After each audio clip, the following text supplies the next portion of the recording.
हुकूमत 27वीं आइनी तरमीम के लिए मुकम्मल तौर पर इस वक्त तैयार है और दोनों हाउसेस के अंदर दावा यह है कि हमारे नंबर्स भी पूरे हैं और अगले एक हफ्ते के अंदर अंदर इसको पास भी करवा लिया जाएगा, कौमी असम्बली से भी और सेनेट में भी। मुमकिन तौर पर जो तरमीम सामने आ रही हैं अभी तक जिसके ऊपर बात की जा रही है, एक तो नई आइनी अदालत का क़याम है, आर्टिकल 243 के अंदर तरमीम है। इसी तरीके से NFC अवार्ड को रिव्यू किया जा रहा है, जो मुकामी हुकूमतों का निज़ाम है उसको आइनी तहफ़्फ़ुज़ देने की बात की जा रही है। इसके अलावा पॉपुलेशन कंट्रोल और यकसा निसाब तालीम उसके ऊपर बात की जा रही है। और एग्जेक्टिव मैजिस्ट्रेसी जिसको आज से कोई 25 साल पहले या 24 साल पहले ख़त्म किया गया था, एग्जेक्टिव और जुडिशरी के फंक्शंस अलग-अलग किए गए थे, उसको अब दोबारा से एम्पावर करने की बात की जा रही है। ये वो चीज़ें हैं जो एक आइनी तरमीम के पैकेज की शक्ल में कैबिनेट के सामने पेश की जाएंगी और हुकूमत की कोशिश ये है कि पाकिस्तान पीपल्स पार्टी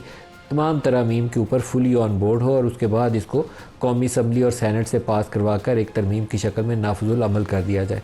कौन सी तरमीम का कितना इम्पैक्ट होगा वो अभी कहना कबल वक्त इसलिए है कि मुकम्मल ड्राफ्ट हमारे सामने नज़र नहीं है अभी। एक जो कॉन्स्टिट्यूशनल कोर्ट का तस्वुर है उसके ऊपर जब 26वीं आइनी तरमीम पास की जा रही थी तो उसमें भी ये सवाल उठाया गया था कि क्या 2 चीफ़ जस्टिस ऑफ पाकिस्तान होंगे पाकिस्तान में, एक आइनी अदालत को हेड कर रहा होगा और एक सुप्रीम कोर्ट ऑफ पाकिस्तान को हेड कर रहा होगा, तो एक्चुअल पावर्स किसके पास ज़्यादा होंगी? क्या मौजूदा सुप्रीम कोर्ट ऑफ पाकिस्तान जो है उसकी हैसियत पहले से कम हो जाएगी और आइनी अदालत उसके ऊपर एक बाला अदालत बन जाएगी? तो ये वाज़ेह तौर पर उस वक्त चीज़ डिसाइड नहीं हो पाई और मुखालफत के सबब आइनी अदालत की बजाय एक कॉन्स्टिट्यूशनल बेंच की तरफ मामला चला गया। और ये पाकिस्तान तहरीक इंसाफ भी किसी हद तक इसके ऊपर रजामंद थी और मौलाना फजल रहमान के यहाँ जो बैठक सजती रही उसके नतीजे में वो कॉन्स्टिट्यूशनल कोर्ट का मामला पीछे चला गया लेकिन बेंच बन गया। अब उसको कॉन्स्टिट्यूशनल कोर्ट अगर बनाया जाएगा तो बाकी जमातों का रद्द-ए-अमल क्या होगा? इसी तरीके से NFC अवार्ड जो है वो एक कौमी अहमियत का मामला है। इस वक्त जब से लास्ट अवार्ड आया था उसके बाद से सूबों को वसाइल इतने ज़्यादा तकसीम हो रहे हैं